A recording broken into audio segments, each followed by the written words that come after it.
कुछ पैसा जुटाइला सजनवा, कुछ रुपया जुटाइला सजनवा जाइब देवी पाटन नगरी।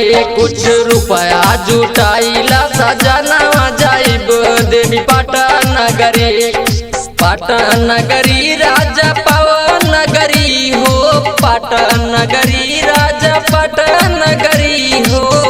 कौनो गाड़ी बुक कराई 10 जनवा, कौनो गाड़ी बुक कराई 10 जनवा जाइब देवी पाटन नगरी। कुछ रुपया जुटाइला सजनवा जाइब देवी पाटन नगरी।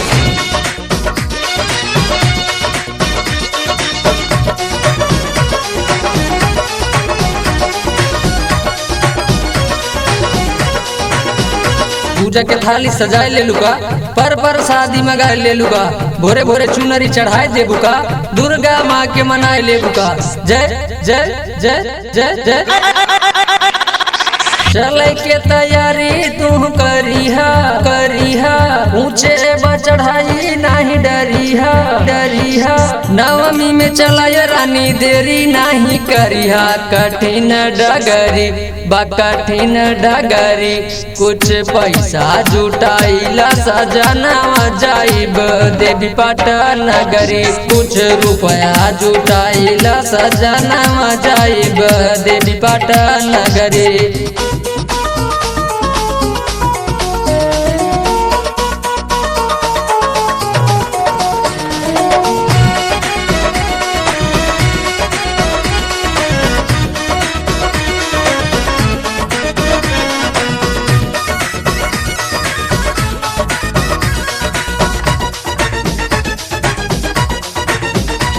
प्रधान जी के गाड़ी बधाई ले का, तोहरे बहन के बुलाए ले का, उनहु के दर्शन कराई दे का, मनवा के ललसा पुराई दे का। जय जय जय जय जय।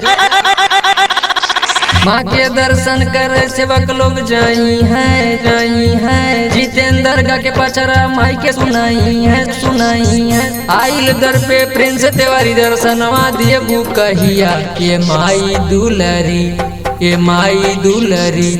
कुछ रुपया जुटाइला सजनवा जाइब देवी पाटन नगरी। कुछ रुपया जुटाइला सजनवा जाइब देवी पाटन नगरी।